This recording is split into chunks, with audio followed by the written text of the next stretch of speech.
Welcome to the Audacious OBM podcast. I'm your host, Leanne, creator of OBM Academy and founder of Audacious Empires. Each week, my crew and I will explore all things building and scaling an exceptional OBM business. This podcast is here to share how you can charge premium prices, have clients lining up to work with you, and never have to work another weekend again. You can have a thriving OBM business, working with the clients you want, when you want, and charging the price you want.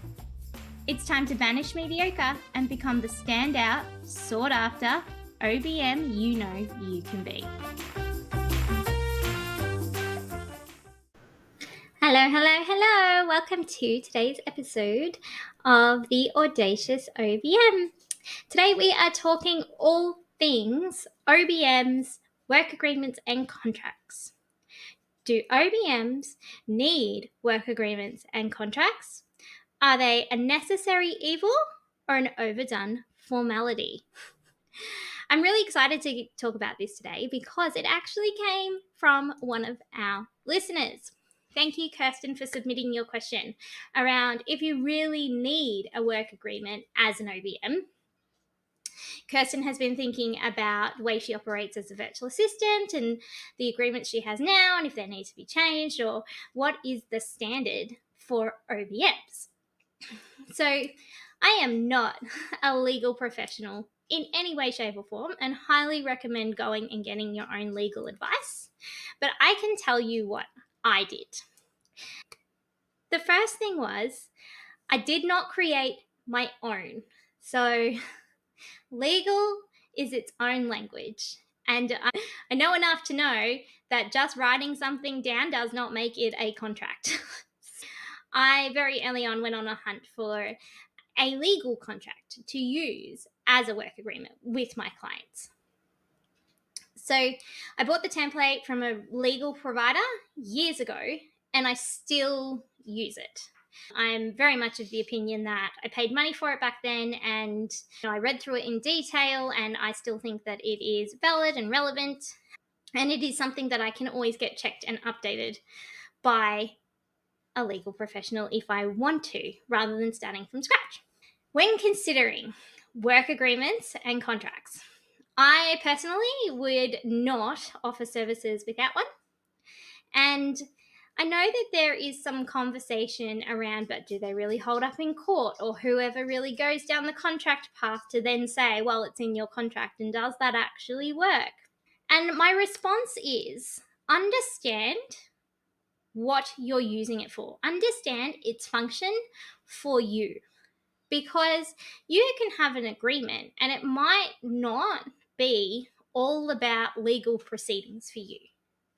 It might be to do with the appearance of professionality. Maybe you want a way to show that you are in it for the long haul in this business. And if you're a serious business owner, then maybe you need a work agreement. Other people have them. It's one way to show I'm not just here to play. Like, I'm serious about this.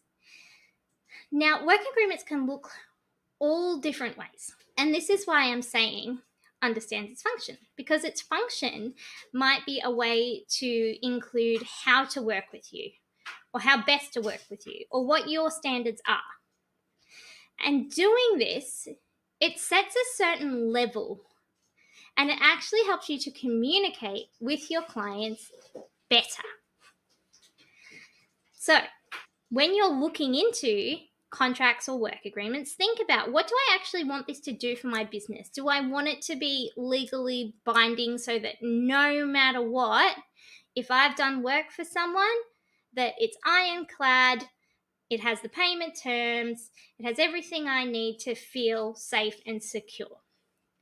And if that's the answer, then, a lawyer is going to be the one that's going to create that for you. Okay. The second thing I want to talk to you about is thinking about and understanding how you're going to present this work agreement and what communication is required to deliver it. So, one option might be that you have a work agreement, it's templated. Every time you get a new client, you populate the fields, you email it through to the client, you have them sign it, send it back. That's one way.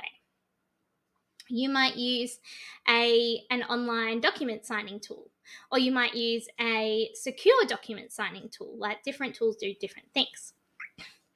Or you might want to sit down face to face with your client and go through your work agreement page by page with your client so that you and them are really, really clear on what you're agreeing to. Or you might want to do that on a Zoom and then get them to sign it through a digital means. Are you going to give them a copy of it? Please say yes. So it's about thinking through your process of how are you going to communicate what's inside of this contract with your client so everybody is clear. Now, some things that are common that are included in work agreements, and I know that these are some of the things that are in mine. It's the price. What is the service that I'm offering? What is in scope? What is not in scope? How much am I charging for it? What is the payment schedule? What is the way that I like to work? How can they expect communication from me? What are the limitations to this service? I also have things in there a little bit about me and my team because it's nice. And honestly, work agreements, contracts, I find really boring. I find it hard because I don't fully understand it. Well, I'm not a legal professional, I'm an online business manager. You can also have in that when this contract will be reviewed. So if you've got long-term clients or you're working in retainers, you might not have a contract that just goes on forever and ever. And it's good to have something in there that indicates what the limitation on the time frame for this contract is. Then I also want you to think about, if you do have ongoing clients, do you need to redo a work agreement for every job? And my answer to you is it depends. I have offered services in all different ways before. And I usually would do a work agreement at the start. And if it is a retainer client, if it is someone who's committing to a certain number of hours, if you're charging hourly per month, then I might do one agreement and I might put that in place covering however many months. That would be the way I would have approached that.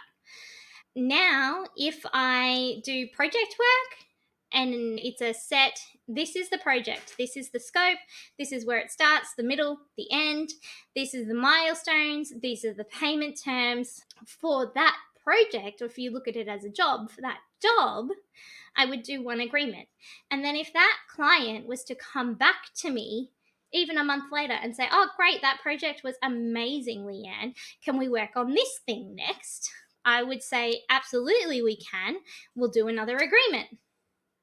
So it's a different service. Like, one project is open and then closed. Now we're working on another project, so that needs to open and close in the same way. Kind of like buying a house. It doesn't matter if you're going to buy, if you go and you buy a house from someone, you're going to fill out all the paperwork for that house and make sure that legally it's yours. And then say a month later, you want to buy another house and you happen to be buying it from that same person. You're going to want another contract for that house. So for that reason, I'm saying I would start new contracts if I'm doing project work like that.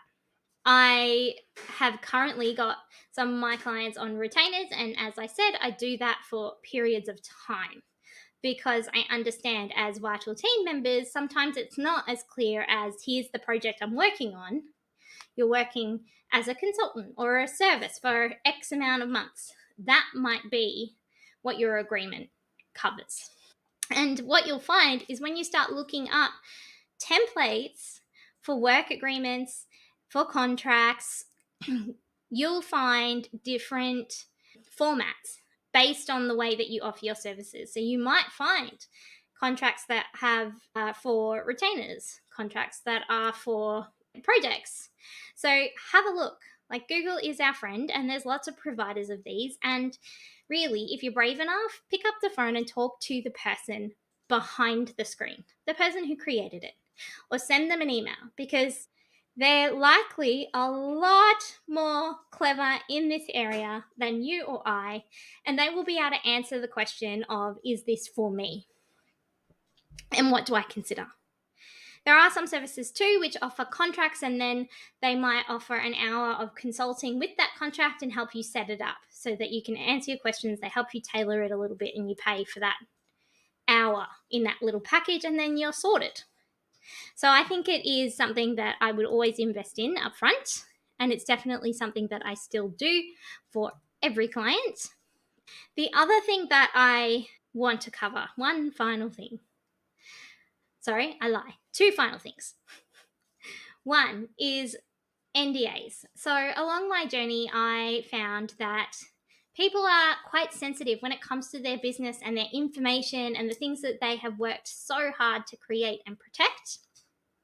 And they want some kind of guarantee that their information is safe.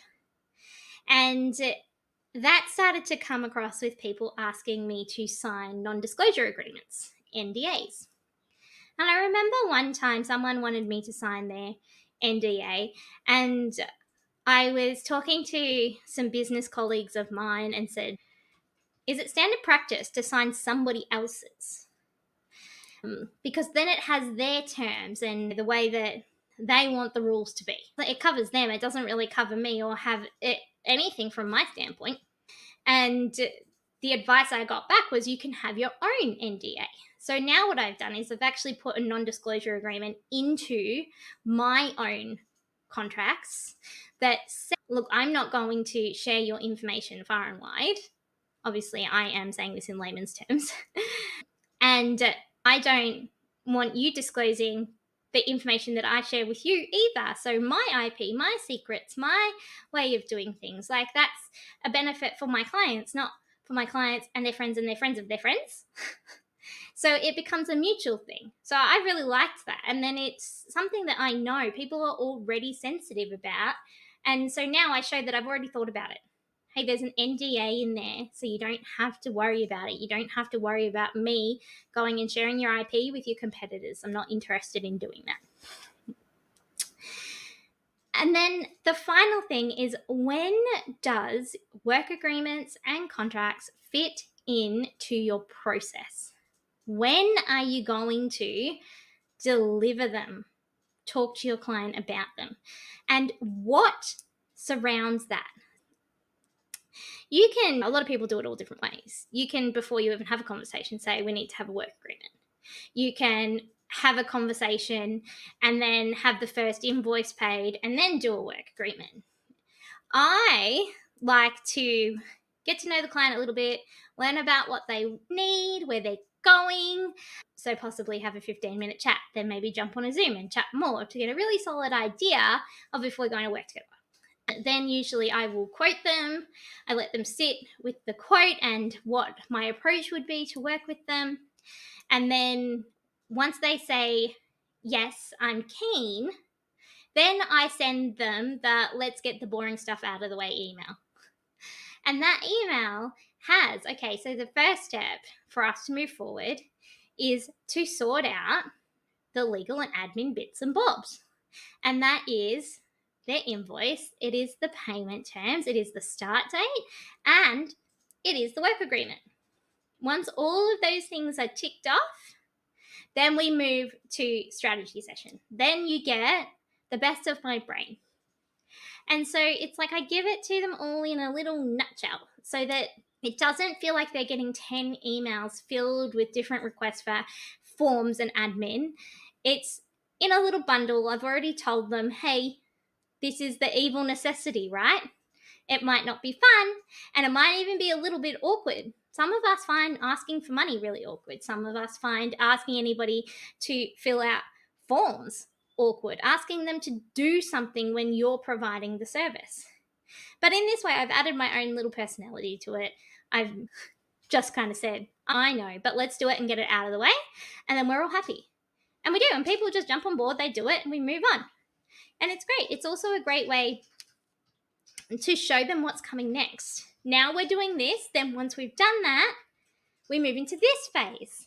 It shows that you're structured and that you've considered things and you're planned, that you know how you're going to work with this client and what is happening in the future, even if they don't. Yeah? So it gives you that opportunity to create that relationship and for you to start becoming a partner in this conversation instead of as an assistant. Yeah, so in terms of if OBMs need work agreements, I would say that they're a necessary evil. I would not say that they're an overdone formality, even though, hey, they are overdone. People do contract upon contract upon contract. And I think that there is a legitimate reason for that. So, Kirsten, I hope that that answers your question. If anybody else has questions, please send me a DM. Leanne Woff on Instagram. You'll find me on LinkedIn. You'll find me on Facebook. Or send us an email, helpme@audaciousempires.com. I would love to hear from you. I really want on this podcast to talk about things that are relevant to you right now and help get you unstuck. And the more feedback I get, the easier it is for me to do that. Otherwise, I'm just guessing. No, I'm not. I actually get a lot of questions all the time.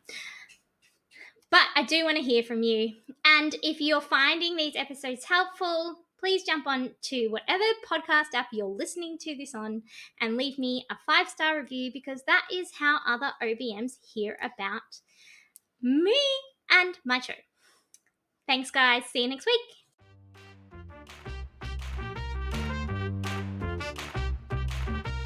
Thanks for joining us for this week's episode of The Audacious OBM.